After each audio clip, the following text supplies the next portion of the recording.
The wind whispered through the towering trees, carrying with it the scent of damp earth and the distant murmur of a river winding through the valleys of Nagaland. The village lay cradled between two mighty hills, a place where the past and present coexisted in seamless harmony. Elders spoke of spirits that roamed the forests, their voices carried on the rustling leaves, and of creatures born from the heart of the land itself, ancient and powerful. Pulie was born under an unusual sky, one that shimmered with an eerie, ethereal glow.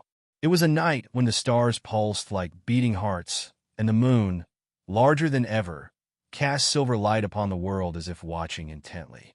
His mother, a woman of quiet wisdom, knew from the moment she held him that he was different. The village midwife whispered prayers as she wrapped the newborn, for his arrival coincided with omens neither dark nor light, but something in between, something powerful. From childhood, Pulie was drawn to the forest. He understood its rhythm, the language of the birds, the shifting moods of the wind. He was fearless in a way that unsettled his peers but fascinated the elders. His father, a hunter of great skill, often found his son staring into the trees, watching as if the forest itself spoke to him. And perhaps it did. The stories of the serpent had been whispered for generations. A beast older than the hills, its form coiled in the shadows of legend. Some said it had been a guardian once, a spirit meant to watch over the land, but something had turned it to darkness. The creature was said to dwell in the mountain caves beyond the village, a place where the air grew cold without reason and the ground trembled beneath unseen movements. No one ventured there, for those who did never returned. One evening, as Pulie walked along the riverbank, he saw her. She stood with the water lapping at her feet, the golden dusk painting her figure in hues of amber and rose. She was unlike anyone he had ever seen. Her presence carried an aura of something unspoken, something sacred. Her hair was dark as the midnight sky, woven with delicate beads that caught the light. Her eyes, deep and knowing, held the same mysteries that lay within the heart of the forest. She turned toward him, a small smile playing at the edges of her lips. "You have been watching me," she said, her voice soft but unwavering. Pulie hesitated, caught between apology and curiosity. "I have not seen you before," he said instead. "I am always here," she replied, "just not always seen." There was a truth in her words he could not grasp, but he did not question it. He only knew that standing there, in the quiet embrace of the evening, something within him shifted, as if a path had been set before him that he had not yet chosen, but now could not ignore. In the days that followed, their meetings became inevitable. She spoke of the land as if it were a living thing, its breath in the wind, its voice in the streams. Pulie found himself drawn to her wisdom, the way she listened more than she spoke, the way her presence felt like the hush before a storm, anticipatory, powerful. It was she who first warned him. "The serpent stirs," she said one evening, her gaze fixed on the distant hills where the caves lay hidden in shadow. "It has lain dormant for generations, but something awakens it." Pulie felt the weight of her words settle in his chest. He had heard the elders speak of disturbances, the forests growing too still, the animals fleeing the deeper woods, the river losing its usual course for no discernible reason. He had felt it too, a strange unease, as if the air itself braced for something unseen. "You must be careful," she said, stepping closer. "The serpent is not only of flesh. It is of spirit. It is bound to this land, and it feeds not just on life, but on fear." Pulie studied her, searching for something, assurance, certainty, an answer to the questions forming in the corners of his mind. "How do you know this?" She met his gaze, and for the first time, he saw something behind her calm exterior. Something burdened. "Because my family has always known. We are the keepers of stories, of truths that must not be forgotten." A wind swept through the trees, stirring the leaves into a restless dance. The sky had turned a deeper shade of twilight, and a silence settled over them, thick and expectant. "You believe I have a part in this," Pulie said, though it was not a question. She reached out then, her fingers brushing against his. A fleeting touch, but one that carried the weight of something unspoken, something ancient. "I believe you were born for it." That night, Pulie dreamed of the serpent. He saw it coiled around the mountain, its eyes like burning embers, watching, waiting. When he woke, the air in his hut felt colder than it should have, and the village lay beneath an unnatural stillness. The signs had been there for weeks, but now there was no doubt. The serpent was waking. Pulie stepped outside, the dawn breaking over the hills, casting long shadows across the land. The village would soon know the truth, and fear would spread like wildfire. He clenched his fists, his mind echoing with the words of the woman by the river. He was born for this, and so his journey began. The once familiar rhythms of the village had begun to falter, replaced by an undercurrent of disquiet that seemed to seep from the very soil. In the lingering twilight, when the sun's retreat left long shadows across the earth, even the whispering leaves carried hints of an unspoken dread. Pulie wandered the narrow paths between ancient trees, his heart echoing the slow, deliberate beat of an emerging storm. The forest, once a sanctuary of calm and wonder, now thrummed with a palpable tension, as if every creature sensed the awakening of something long slumbering. Every day, subtle anomalies multiplied. Birds that no longer chirped their familiar songs, streams that babbled with an anxious urgency, and a sky that darkened unexpectedly at noon. The villagers exchanged worried glances and murmurs of old legends, recalling tales of a monstrous serpent whose return was foretold in times of great upheaval. These were not mere stories of distant folklore. They were warnings, inscribed in the trembling pulse of the land itself. Pulie felt the weight of these omens with every step, an ever-growing certainty that destiny was drawing him inexorably toward an ancient and terrible conflict. In the midst of this rising tension, the gentle presence of the woman by the river offered a solace that belied the mounting chaos. Their clandestine meetings, once marked only by a quiet, shared wonder at the mysteries of nature, had taken on a new urgency. Beneath the boughs of a gnarled banyan tree, where dappled light danced upon the soft earth, she spoke in a tone that blended warmth with gravitas. "The land is mourning," she said, her eyes reflecting both sorrow and resolve. "The serpent stirs, and with it, the balance of life teeters on the edge of despair." Her words stirred something deep within Pulie, a convergence of duty and desire. As they walked along paths lined with whispering ferns and moss-clad stones, their conversation wove together the threads of fate and love. In the quiet cadence of her voice, he discerned not only the gravity of the impending threat, but also the promise of a union that might transform darkness into light.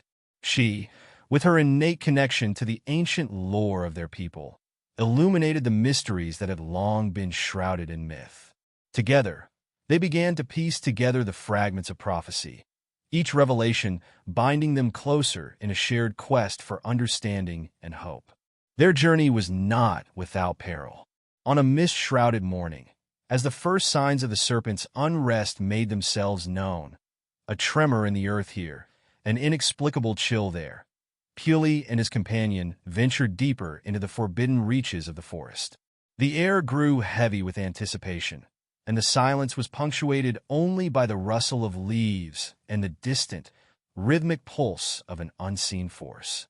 Every step they took seemed to echo in a cavernous void, as if the land itself was holding its breath in expectation of the inevitable clash. As they pressed on, the boundaries between myth and reality blurred. In a clearing ringed by ancient stone markers, they encountered symbols etched deep into the earth, a language of the ancients that foretold both ruin and redemption. Pulie traced his fingers over the time-worn carvings, feeling the surge of a power that was both wild and inexplicable. It was here, amidst relics of forgotten eras, that the true scope of their challenge unfurled before them. The rising threat was not merely the manifestation of a monstrous creature. It was the resurgence of a primordial force that had once governed the delicate equilibrium between creation and chaos. In the quiet aftermath of that discovery, as dusk softened the edges of reality, The bond between Pulie and his mysterious confidant deepened. Their shared resolve, tempered by the fire of impending adversity, transformed their casual affection into a profound connection, a lifeline in a world on the brink of calamity. In the flickering glow of a modest campfire, they exchanged confidences that bared the raw vulnerability of their souls. He spoke of the dreams that haunted his sleep, where the serpent's eyes burned with ancient fury, and she revealed the burden of a legacy that had been passed down through generations, a legacy of guardianship and sacrifice. Every whispered promise and every silent vow forged in those quiet hours lent them strength against the encroaching darkness. With each passing day, the land's disquiet grew into an unmistakable clamor. The villagers, once resigned to the ebb and flow of nature's cycles, now gathered in anxious clusters to watch the horizon for omens of disaster. Pulie and his companion knew that the time for subtle signs was drawing to a close. The awakening of the serpent was imminent, and with it came the peril of an ancient curse that threatened to unravel the very fabric of their world. Yet amid the gathering storm, a fragile hope took root. Their shared journey was no longer solely about confronting a fearsome beast. It had become a pilgrimage of the heart. In the union of their spirits, there lay a promise of renewal, a belief that even the darkest of prophecies could be defied by the courage of those who dared to love. As they trekked through shadowed groves and over windswept clearings, their intertwined fates began to illuminate a path forward, a path that, while fraught with peril, shimmered with the possibility of redemption. Standing on the edge of an ancient ridge as the first glimmers of dawn broke through the lingering mists, Pulie surveyed the land with steely determination. The signs were undeniable now. The serpent, once a specter of legend, was stirring in the depths of the forbidden caves beyond the ridge. The natural world around him, ever watchful and ever alive, whispered of trials yet to come. And in that silent, expectant moment, he understood that his journey was only beginning. The delicate bond of love and duty that had taken root in his heart would be the beacon to guide him through the gathering darkness. With the rising sun casting golden hues over the trembling earth, Pulie and his steadfast companion turned toward the unknown. Their steps, though heavy with the weight of destiny, carried the promise of transformation, a promise that even in the face of overwhelming despair, love and courage could ignite the spark of hope. As they disappeared into the vast, uncharted expanse of the forest, the land itself seemed to murmur in anticipation, inviting them to forge a future where the ancient curse might finally be undone. The sky churned with dark, oppressive clouds as Pulie and his steadfast companion advanced toward the ancient battleground, their silhouettes stark against the trembling horizon. Every step they took was laden with the weight of destiny, and the air crackled with the unspoken promise of a final reckoning. In the clearing where the earth had long borne witness to the clash of elemental forces, the monstrous serpent emerged, a vast, sinuous terror whose glistening scales and smoldering eyes radiated an ancient malice. Its presence was both a manifestation of primordial chaos and a dark mirror to the hero's own inner turmoil. Pulie's heart thundered in his chest as he met the beast's baleful gaze. He recalled the whispered legends of his youth, the murmured warnings of elders, and the soulful counsel of the woman who had come to embody both his hope and his heart. Now, every lesson learned and every sacrifice made converged in this singular, trembling moment. His grip tightened around the carved talisman, a token of ancestral blessing, and he advanced, his resolve as unyielding as the rugged terrain beneath his feet. The serpent's hiss was a chorus of primordial dread, reverberating through the clearing as it coiled its massive form with deliberate menace. Pulie stepped forward, each movement measured, yet fueled by a blend of courage and sorrow. In the distance, his companion's eyes shone with an intensity that belied the fragility of the moment. Her presence was a beacon of light in the encroaching gloom. She had walked this treacherous path with him, her quiet strength a constant reminder that love could be both a shield and a sword against the dark. As the confrontation intensified, the battle unfolded in a maelstrom of clashing wills and elemental fury. Pulie danced between calculated strikes and desperate parries, each motion punctuated by the echo of ancient drums. The serpent's wrath was unyielding, its every movement an assault on the sanctity of the natural order. The ground trembled beneath their feet as the creature unleashed a torrent of venomous force, and the very air seemed to ignite with the fury of their clash. In the midst of the chaos, a profound silence fell, a momentary lull in the storm of violence, when Pulie's eyes locked with those of his beloved. In that brief, suspended heartbeat, their souls intertwined, forging a silent pact of defiance against the encroaching darkness. It was in that gaze that Pulie found the strength to summon the final reservoir of his courage. With a cry that was both a lament and a battle hymn, he channeled the ancient power of his forebears, his spirit of flame, with the promise of redemption. The serpent recoiled as if in pain, its roar mingling with the cries of the wind and the distant murmur of the forest. Yet victory demanded a sacrifice that reverberated far beyond the battlefield. In a split second, as the hero raised his hand to deliver the decisive blow, the creature lashed out with a fury that shattered the fragile calm. The impact sent Pulie sprawling, a searing pain radiating through his body as he fought to rise. His beloved rushed to his side, her touch gentle yet desperate, and in that desperate embrace lay the bittersweet cost of valor. The serpent, sensing its moment of triumph, prepared to deliver a final, crushing strike. But the strength of their intertwined spirits, of love and destiny, manifested as a blinding surge of light that surged from the talisman and their joined hands. The radiance enveloped the clearing, expelling the darkness with an intensity that left the land trembling in its wake.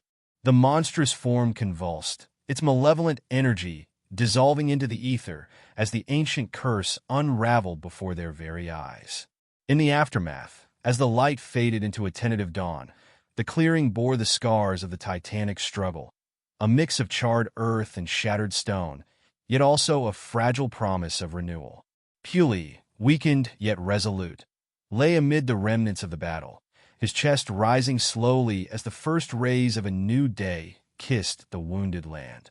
His companion knelt beside him, her eyes alight with both relief and lingering grief, for the cost of victory was written in the silent sacrifice of every heartbeat. The serpent was no more, its legacy of terror extinguished in the conflagration of hope and determination. But as the villagers began to stir in the distance, drawn by the tremors of change, the price of that victory was etched into every living memory. The ancient curse had been lifted, yet the land bore testament to the sacrifice of a hero whose very soul had been bared in the struggle against darkness. In the quiet that followed the tumult, as the wind gently carried away the remnants of despair, Pulie and his companion rose together, each step a testament to the enduring power of love and sacrifice. Their journey was far from over. The echoes of their battle would resound in every whispered legend and every tear shed by those who remembered.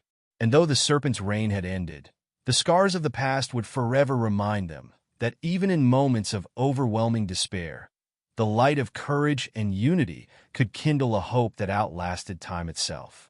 As they moved away from the hallowed ground, their intertwined fates guiding them toward an uncertain future, the land seemed to breathe a collective sigh, a promise that the story was not merely one of endings, but of beginnings. The legacy of Pulie's valor and the unyielding strength of their love had sown the seeds of a new era, one where the memory of sacrifice would inspire generations to rise and forge a destiny bathed in the radiant glow of hope.